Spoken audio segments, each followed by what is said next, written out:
now the Sportsline Podcast on the CHCHN Parent Media Platform. I'm Bubba O'Neil.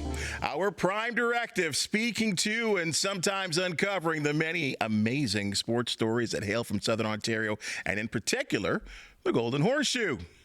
Well, we spoke to athletes, officials, coaches, executives, and in today's case, we'll be speaking about a sport that has changed its face.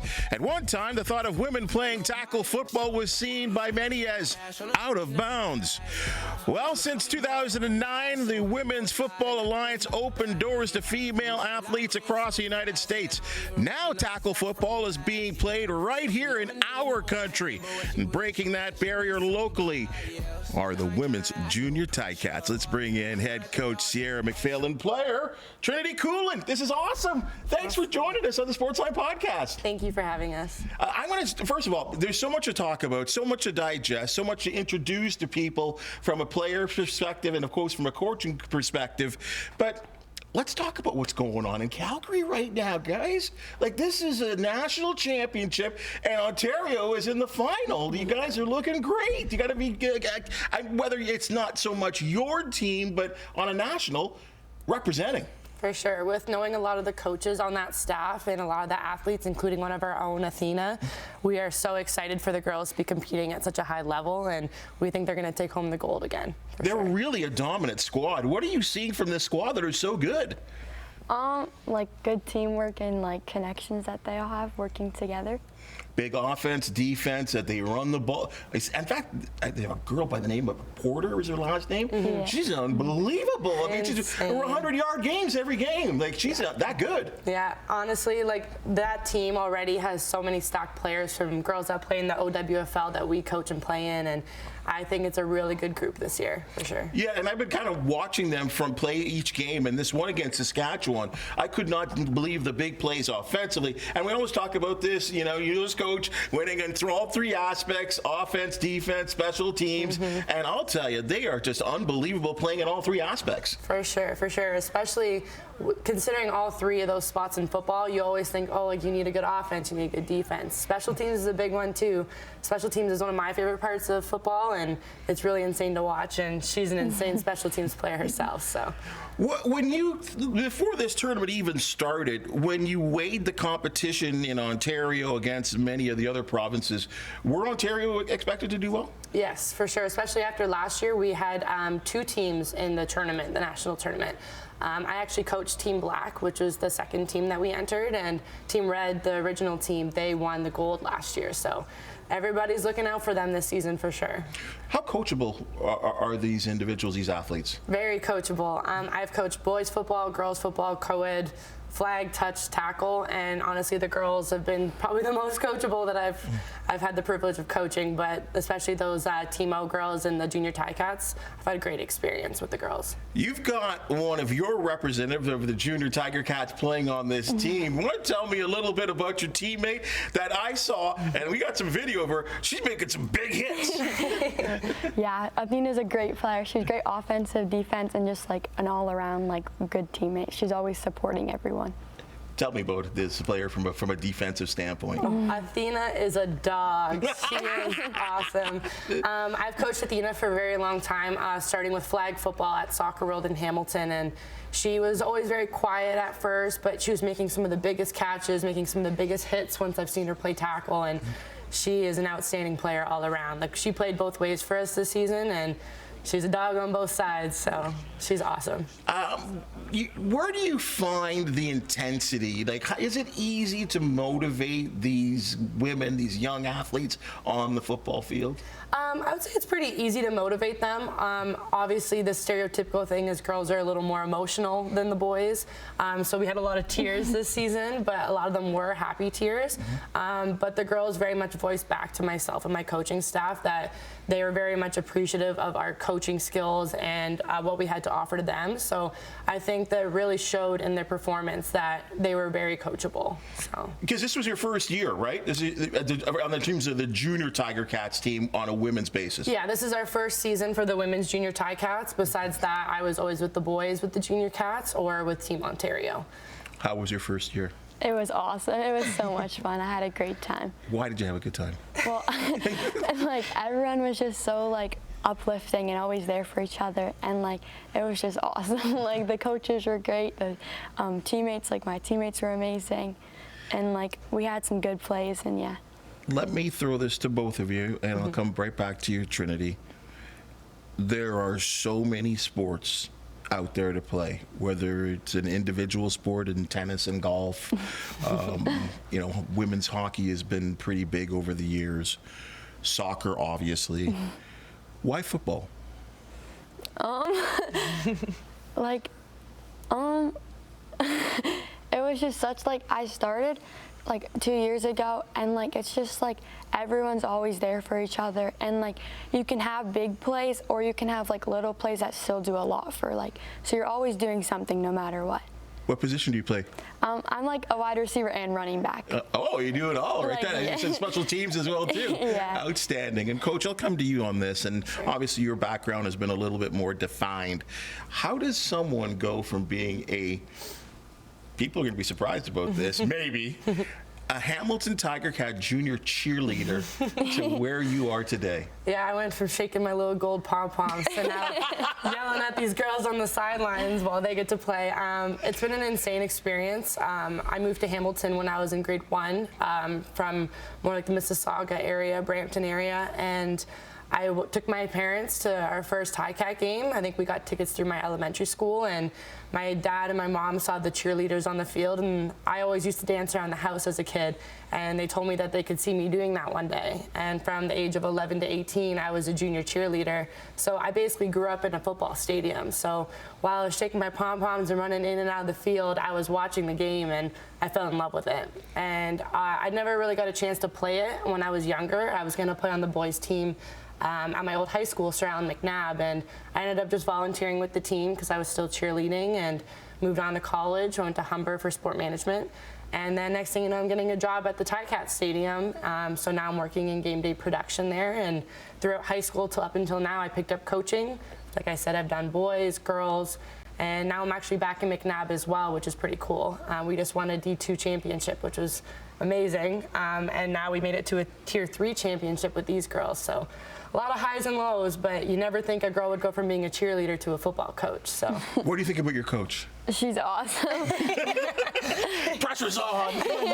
Trinity is one of my biggest cheerleaders on the team. She's got me doing more TikToks than anything. But I want to be these girls' biggest cheerleader as well. So that's something I took from that experience, and I'm taking into my coaching role too. So I'm still always losing my voice for them cheering on the sidelines. So Do you even realize what you're doing in terms of breaking barriers and and I'm not just trying to blow up your tires here, but honestly here of what you're doing in terms of not only mentorship but showing the way, showing what the strength of women and what they can do. Also, and I did my research, gaining the respect that you had for your players, and I'm talking about the boy players as well too. Do you realize what you're kind of doing, or is that something you'll think about later in life? I do acknowledge it throughout like my whole coaching career, and there's times where I don't really realize it until maybe one of them shoot me a nice message on Instagram, or they're inviting me to their other games and sports. A lot of them have become like little sisters and little brothers to me, as well as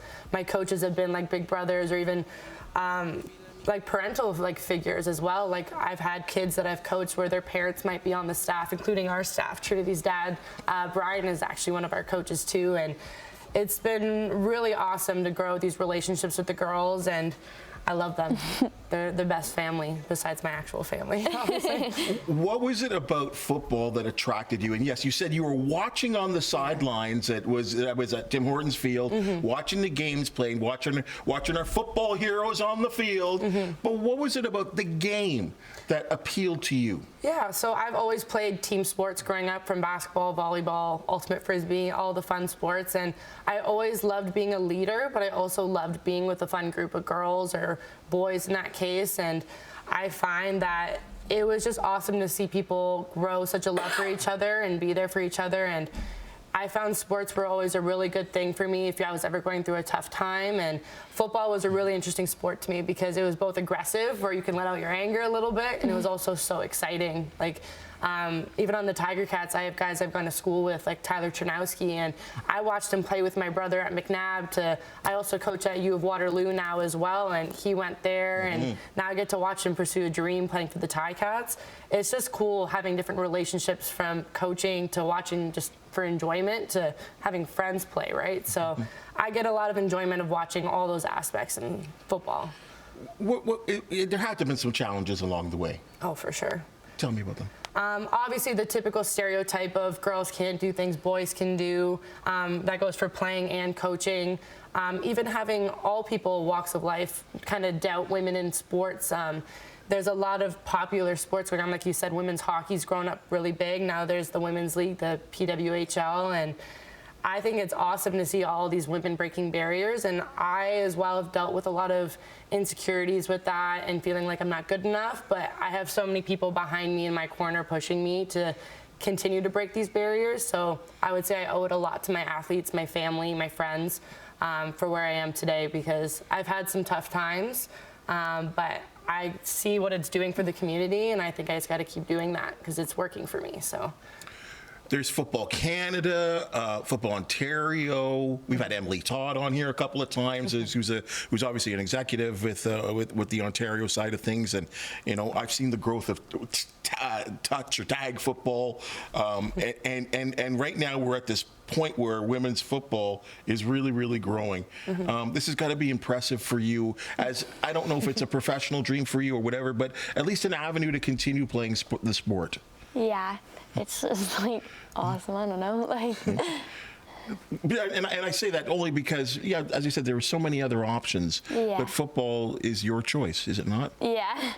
Is it because of your dad? No, like he got into helping because like the girls' teams didn't have a lot of coaches, so he came to help us so we could play. Yeah. So that alone is a challenge in itself, has it not been? But is that lightening up a little bit as well too? It is. I definitely found that I thought I was going to have a lot easier team recruiting staff for my team until I realized, yes, I know 100 different football coaches, but they're committed to so many other teams, and I myself can be a part of that too, because I coach about 3 or 4 different teams at a time, between Waterloo, Junior Ticats, McNabb. And I love it, obviously, but it's really hard to have that commitment. And it's tough, too, because there's not much money in sports. So some people look at it as a job, some people look at it as a hobby, and it's my passion. So I pick up 3-4 part-time jobs outside of football to be able to pursue this career. And having her dad, Brian, as well as a few other parents and some of my best friends come out and coach was very beneficial. I'm very tight with my staff, which I really appreciated. They had my back the whole time. And they love the girls, so we had a really good time with that. What's the future? I don't know. Is there an end goal for yourself? Do you see yourself as somewhere where you say, I want to be there in 2 years, 5 years, 10 years? For sure. I have a very wide variety of interest in sports. So, like I said, I work in game day production with the Ticats. I've done managerial positions for the Junior Cats to coaching. Obviously, it'd be a dream to coach professional football in the NFL. Even the CFL would be awesome. I'm very tight-knit with a lot of coaches in the CFL too, specifically the Ticats, so I've gotten a little bit of an inside scoop sometimes when I can, but I hope to make it to the big leagues one day, but I'm kind of open to any type of job that comes my way. I've taken a lot of part-time jobs in sport to just get it on my resume so I stand out a little bit more, and yeah, I'm kind of more open-minded, but I do hopefully to see a professional sports career in my future. And I think that door is opening. I really do believe that door is opening. Sometimes it takes the other sports for it to happen. We're certainly seeing it in basketball, where I think we're right on the verge of a women's head coach. Like, I think it's the closest, in my opinion. I think basketball, it's right there. I agree, and I actually went to high school with Shea, the one that just won the MVP award, and he's a phenomenal leader for our city, and I definitely think seeing like the growth in women's basketball as well with like the new league, and I think we're getting a Toronto team, Toronto Tempo. Yeah, Tempo. Toronto is going to be blowing up with more women's sports besides just hockey, and I'm excited for it for sure. I think we should be all excited for it, and I think what I see, again, the growth of it, and it always seems to start in the United States, but I had to do a little research about this Women's Football Alliance. Right as we speak right now, This is a 60-team operation across the United States, broken down into 3 different leagues, and the national championships are being played as we speak in the 3 divisions, with the final being held tomorrow on, I guess actually Friday and Saturday. Yeah. It's on ESPN. Like, there's somewhere to go here. Yeah, for sure. And the nice thing too about football is there's different types of football. So flag obviously has become really big, and it's going to the Olympics. And Trinity herself, she plays flag football too. So the one difficult thing we found was getting girls to come play tackle, but a lot of our players on our tackle team do play flag, which is awesome. I love to see that that's growing as well. Why did you go from flag to tackle? I actually started with tackle. Oh! I just did flag to like keep with something on the off season that's related to football. Well, you got to do some recruiting. You got to get some women playing, more And women she's on your still team. playing both right now. Yeah, that's incredible. And that's your aerobics. That's your workout, right? It's amazing that you're out there doing that. Now with this WFA, I hear that they're making inroads and looking at Winnipeg as their first expansion team. Okay, nothing against Winnipeg. Nothing against the province of Manitoba for those that are listening. But, I mean, that could actually happen here in Ontario, could it not? Oh, it definitely could. I definitely think we have so much interest in football here in Hamilton, in Ontario. It's just tough, like I said, with other girls playing other sports. So it's just trying to get through to them to come out and play more. But I definitely think we have the numbers and the interest in our province to create a bigger league here as well. Coach, I want to veer off somewhere here that, and I'm going to challenge you a little bit. Okay. Okay. Like Love a challenge. Okay. I mean, everything's going real well for the 4-2 Hamilton Tiger Cats right now. But what would be if you had said, okay, I want to go replace Scott Milanovic as the offensive coordinator? Like, what is it that you would want to do? If Bob Young says we're going to hire you as a coach right now, what would you want to do? So growing up, I've always had a huge soft spot for special teams and receivers.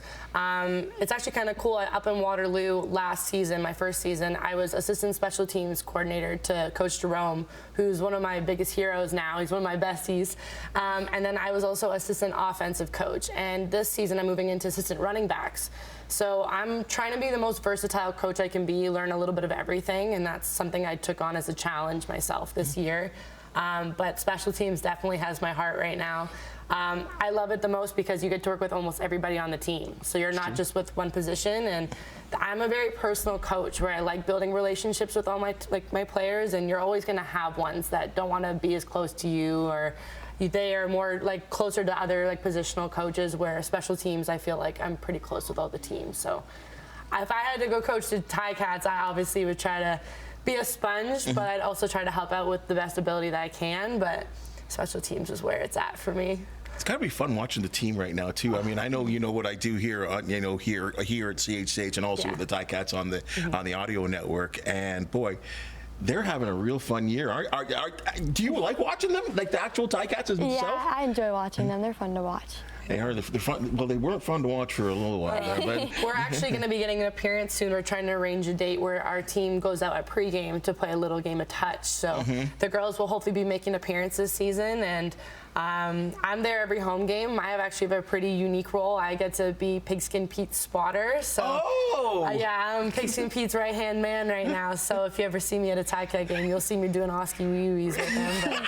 But yeah, it's a really fun experience being on the sideline of games, even just getting to enjoy it. So that stadium is my second home. So well, I'm gonna have to get your perspective here, because where I am, for game days, I'm up top, or either up top as a media guy, or on the 4th floor with the audio network. You're down on the turf. What is that like, especially like on a day like Labor Day or something like that, when it is Labor Day Classic. Ram Jam? What is it like looking up and seeing all those people? It is honestly so surreal, and Pigskin gets a little upset with me sometimes because all my athletes are in the stands and they're calling my name and not his sometimes. But it's so awesome being down there. It kind of reminds me of my cheerleading days because I'm right on the sideline with them, and it's kind of cool too. I get to interact with the refs who actually ref a lot of my high school games and our girls games. So I feel right at home at the Ticats Stadium with so many connections, and I love being down there. I am there every game day, and I love it. It's my favorite day of the week. Well, I'll be looking for you now. Awesome. we did touch on this a little bit, but I'd like to expand a little bit on it. PWHL, the WNBA soon coming here, but just on the whole, I mean, women's MMA, women's boxing, tennis and golf, which have been around for a long time.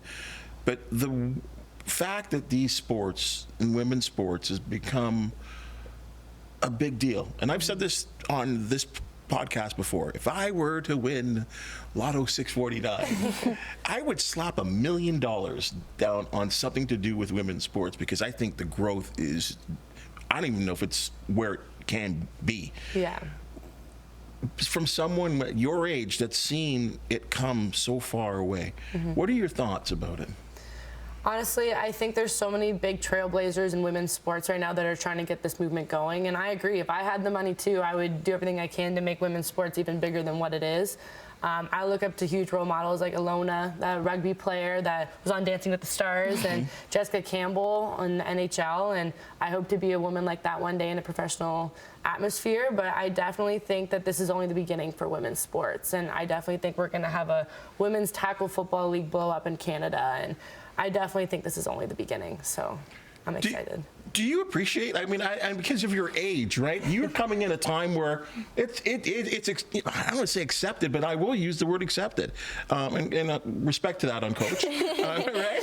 But it's just not a big deal anymore. But there was a time that it was a real big deal. How do you feel, like, again, playing what's deemed as a guy's sport? It feels like awesome to know that I'm breaking down a barrier and stuff, and like just like everyone that's done everything to like get where I am today is just awesome. And maybe to your girlfriends too, I'm sure, right? I'm sure they look at it that way as well too. Yeah. Where do you go from here? Now, do you personally, like, I mean, as we talked about some of your future goals as well too, like, could you see yourself being an executive as well too? I definitely would hope so. Like I said, I try to be as much of a sponge and be as versatile as I can. So I would love to pursue any kind of role. And it's awesome, like I said, being a leader to these young girls, hoping that they would also pursue the same. Because not only can you coach football, play football, but you can work anywhere else in football. And I'm noticing more and more, I'm seeing it all over social media, that you can be a manager, you can be a social media team person, like you can do everything. And someone I really look up to in a bigger league is Max Crosby. He's my favorite NFL player, and he's got like the Mad Max mentality, and he started from going through a tough time in his life to being one of the best players, in my opinion, in the NFL. And I want to follow that kind of mentality in my coaching career and just being a leader. So I definitely see myself making it one day. So would you go to the States if that's 100%? Okay. I love Canada. I would hopefully love to pursue a career in Canada. I actually had the privilege a few years ago of doing a kids camp with the Buffalo Bills in Niagara, which was really cool. We were there with Marlon Kerner. He was really awesome to work with. But I definitely would love to pursue any kind of career open to me, and if that means going to the States, working with an NFL team or a college team, I think I would definitely take the opportunity. I don't want to embarrass you, but can you list every job you've done? Oh my every gosh. football job you've done. Football job, okay, that narrows some jobs down. Okay, sports job. Lay them all out. I want to hear. This is amazing. And I hope the people that are looking at your resume are listening right now. Oh, I hope so too. So I started off coaching flag football, I believe. So my first job outside of sports was working in Lime Ridge Mall at Champ Sports. So still a sports-related store. And then I started coaching flag football at Soccer World. I did a little bit of soccer coaching, baseball training, all that. We did sports camps. We did nature camps. I'm still very much affiliated with them, which I love. A lot of my athletes, including Athena from the Team O team, she played there for me. Soccer World. I'm a server. That's how I make my money from day to day. I've worked with the Ticats for the last few years. I've done a lot of volunteer coaching with the junior cats. One of my biggest mentors, Vinny, he's the head coach of the U14 team. He brought me into coming back to McNabb. He brought me into junior Ticats, so those are huge roles. Waterloo, U of Waterloo. Coach Brendan Conway brought me in there. He's another huge mentor of mine. I'm trying to think of all my jobs right now. And I actually, it's totally off topic, I work at a dairy farm as well. What? I know. Through a co-coach of mine, so his name's Will Lowith. It's his family farm. It's in Hamilton. It's called Summit Station Dairy, and they kind of have a huge love for football as well, and they actually have one of their shirts that says Oski Moo Moo on it. And I wear it all the time. one. I'll get you one. I wear it all the time too, both at like Ticat games, practices, like at the farm. But I actually coached with their son Will. I played touch football with him. So I'm working at a dairy farm too, and it's funny, people recognize me at all my jobs from other jobs. But yeah, I got a wide background of a lot of different things, and I've helped volunteer with other sports at my high school, and I'm just a helping hand wherever I can be. What we need you to do is just take a little clip of everything you've just listed there on this podcast, on the Sportsline Podcast, put it on your resume tape, and folks, that's why she is going to get somewhere. Because sometimes that's what we got to do to get to where I understand that being in this business, right? I came into television. We didn't finish school and then all of a sudden say, looking for sportscaster in the newspaper, right? You got to grind it out and do different things. And sometimes your friends have long bypassed you in their career and you're still grinding. I'm right? grinding. And like I try to make as many connections as I can. And that's something I find is really important in this industry. And I pursued college for my career. I took sport management, like I said, and half of my college career was online, which was really tough for me. But I just knew that going through LinkedIn, Instagram, emailing, I made a lot of connections in the industry. And even last week, I was reaching out to Marcellus Bowman, the strength coach at Ticats, who I've been affiliated with through Junior Ticats because his son played, and I believe he also plays at Soccer World now too. And he's been trying to get me into some of the team workouts and be involved with the team, even though I'm not one of their coaches. And I think that's the most important thing you can do when you're trying to grow in your career. So, well, let's take the opportunity here, because the season is over. Your first season was over, big success, to talk about the second year. How, obviously, and hopefully, there's a lot of women out there that have all of a sudden been turned on about this and say, I want to play tackle football. How do they get in contact? How do they get involved? I think that's really important. Don't be shy. Oh, for sure. So I use my Instagram platform a lot. I have a personal account and my coaching account, Coach Sierra McPhail. You can reach out to me on Instagram. We have a 19U Women's Junior Ticat account, so I also run that as well. I have my email. I think it's 19U womensjuniorticats.com. But yeah, it's very easy to find us on Instagram, Facebook. We're under the HFA Junior Ticats, so they promote all of our women's stuff as well. And then, like I said, you can catch me on the sidelines at Ticat games. Just yell my name. But yeah, I'm pretty easy to reach out to, and I'm very local, like I said, in the community, where a lot of coaches and teachers from other high schools know me. When recruiting for this team, I've gone out in the community, talked to teachers in schools, and I would like to say I'm a pretty well-known name in like this industry, so I would say I'm pretty easy to reach out to for sure. Well, I'm going to wish you good luck, and I hope you reach the mountain, the top of the mountaintop, because you've put in the work. You continue to put in the work, and you've been a great example and a great leader. And you talked about that off the very beginning, and now I understand why. Thank you. So you're going to make it, and I'm looking forward to saying that you were once on the Sportsline Podcast. I was. This was a huge moment. We were kind of nervous sitting in the waiting room, but this is our third thing that we've done so far this season. Like, we had Danielle from CHCH come out and talk to us. She coached with us a little bit, which was really fun in our preseason camp, and then we were just in a spectator as well. So this was really exciting to come on to your show as well. Trinity, good luck to you too. Keep playing ball. I love it. I love it. Keep getting into the end zone. You're going to catch her running full field return touchdowns again next season. Well, I look forward to doing the highlights. For sure. Wonderful job, ladies. Awesome. Thank you. Osky wee wee. Osky wee wee. All right, folks, that's your Sportsline Podcast for the day. And if you've just seen and heard, we love talking sports. If you do know of an athlete, team, or event to promote the Sportsline Podcast, we want to hear from you. Please hit the thumbs up, like, and subscribe button. And if you have something to say, we always appreciate your positive and negative comments. For the outstanding people that make the Sportsline Podcast possible, thank you so very much. And we'll see you tomorrow.